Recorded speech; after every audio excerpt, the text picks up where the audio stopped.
How's it going, Commander? Sad to say, mini-boss season has finally ended, and we got the summary of how many V-Bucks were rewarded during this season. For our mission alerts, we had 3,050 V-Bucks, and for our daily quests, it was 7,000 V-Bucks at minimum.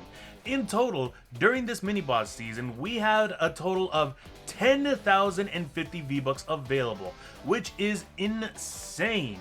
But for today, sadly no V-Bucks. We do, however, have a few new things in the item shop, a brand new Looney Tunes emote for starters, and a brand new sidekick called Bun Bun Jr.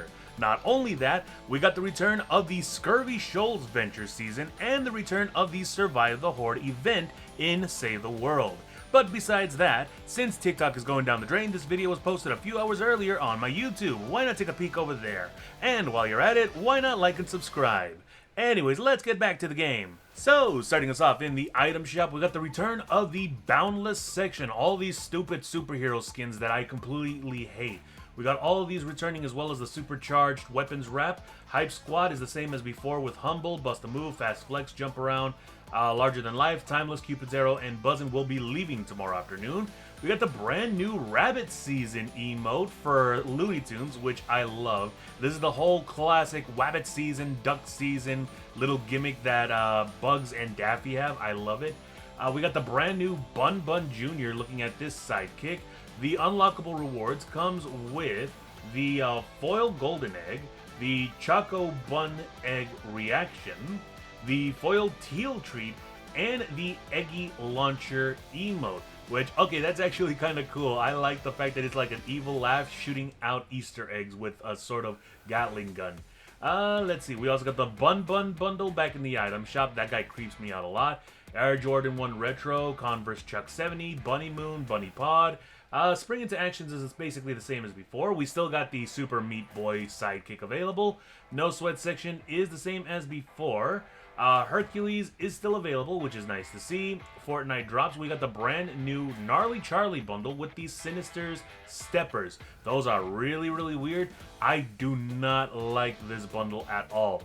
It's not because it doesn't look cool. I actually like the whole Tyrannosaurus Rex look, the walking skeleton, the skate park looking design. I just hate this. It's another 6-7 joke, and it's completely stupid. I think I'm just way too old, but I do not like those kinds of memes.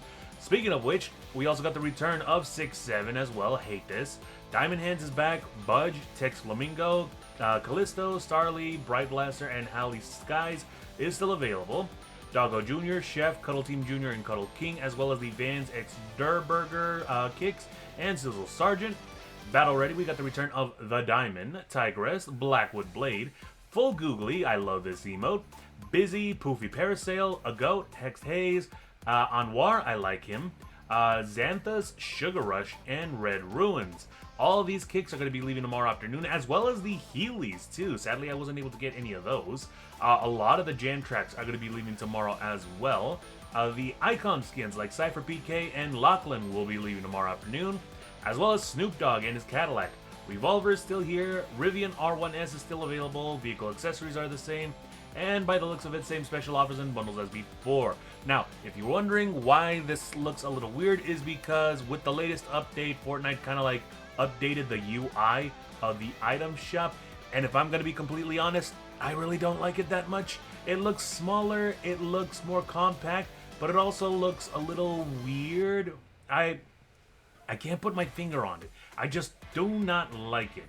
But moving on to Save the World, like I said, sadly we do not have any V-Bucks available, but we do have a few heroes, and we do have the return of the Scurvy Shoals Venture Season. It comes with a little bit of a cutscene, and this allows you to get a couple of special heroes, one of them called Blakebeard, the Black-Hearted.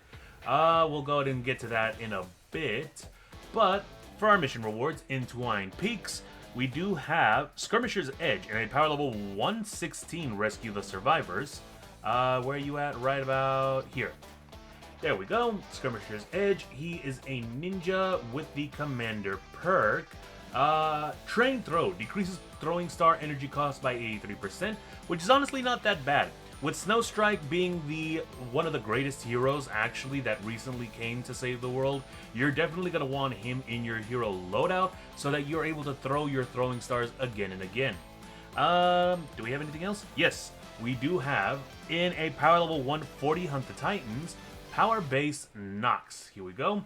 And he comes with the Commander perk. Let's see. Power Modulation. Structures affected by base are healed for 11% of max health every 10 seconds. Now, normally your base just heals at a normal pace, but with Power Base Nox, you are actually able to heal your base a lot more. So that is honestly a really great hero perk to have. Anything else? No, that actually seems to be about it. We got Shock Trooper Renegade, but he's not really that important. Let's see, in the exchange section, we got 2 It's a Trap llamas available, which are really good. They give you a lot of great traps that you are able to craft and help you a lot. Out of all the weapons and all the melees that you are able to use in Save the World, traps are the #1 best things you can ever get. But we do have the return of some great heroes. One of them, Miss Bunny Penny. She's a constructor with the Commander perk Plasma Overdrive. Decreases Plasma Pulse energy cost by 75%. Honestly, really great, especially because we do have another brand new hero, or semi-brand new hero, that is now back by completing the Survive the Horde challenges, and that's going to be Flutter.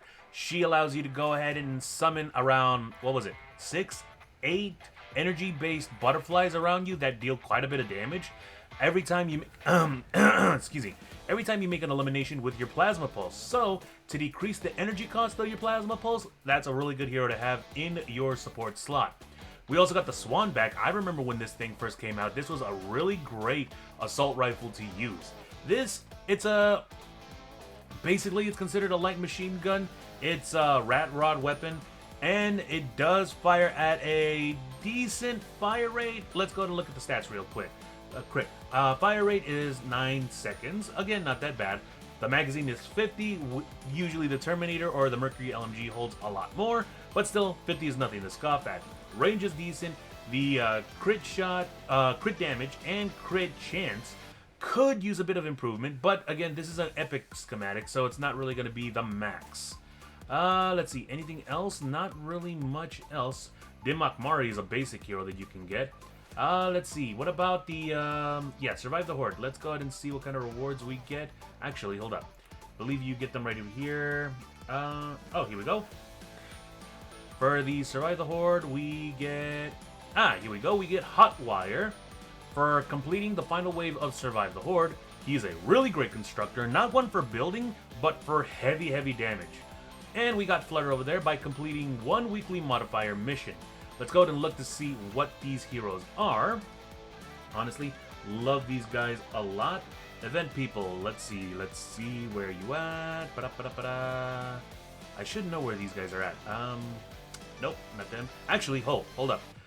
For completing the Yark questline, you get Blakebeard the Blackhearted, and he comes with the Commander perk Avast Mateys. Increases cannonball damage by 40% and converts your Rosie, which is basically a mounted turret, to fire cannonballs, 30 of them to be in fact, which do an insane amount of damage. Not only that, if you get Blakebeard the Blackhearted, you also get his team perk, Blakebeard's Stash.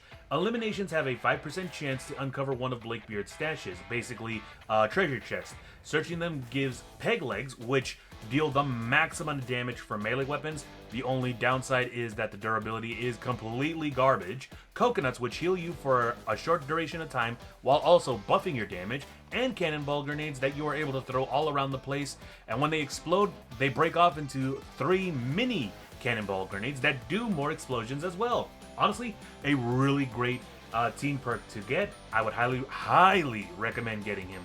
He's very useful for ventures. Whoops, I didn't want to do that. Let's see. Let's Flutter, and here we go. Horde heroes. So, Flutter comes with the commander perk Wisp Light. Plasma Pulse Elimination summon a Wisp up to 8 that orbits you for 20 seconds, dealing 112 base damage on hit. So this basically is a force field that protects you from any sort of damage. If any sort of husks get close to you, they're gonna get eliminated almost immediately. A really fun hero to use, especially if you want to be a constructor that's out in the field and does quite a bit of damage. Though, my favorite one has got to be Hotwire. He comes with the commander perk Overcharge. While in Going Constructor, each hammer strike causes chain lightning, dealing 120 base nature damage to up to 3 nearby targets. But raising your shield for 2 seconds overcharges your next swing, causing each struck enemy to chain 120 base energy damage up to 8 nearby enemies. So, what this basically means is that if you raise your shield up while in Going Constructor, you're able to overcharge your hammer and deal much more damage to a whole bigger crowd. It's basically like the vacuum tube weapons, but you don't need the weapons, you just need your hammer. And the swing speed on your Going Constructor ability is pretty quickly. It happens every single time. So you're able to deal a lot of damage to a whole crowd of husks. Only downside is that the damage isn't very sufficient enough for mini bosses, let alone, mist monsters like blasters or smashers. You're not going to do a lot of damage. This is mostly for crowd clearing. Still though, one of my favorite constructors to use. Let's see, anything else on the YAR section? Let's see.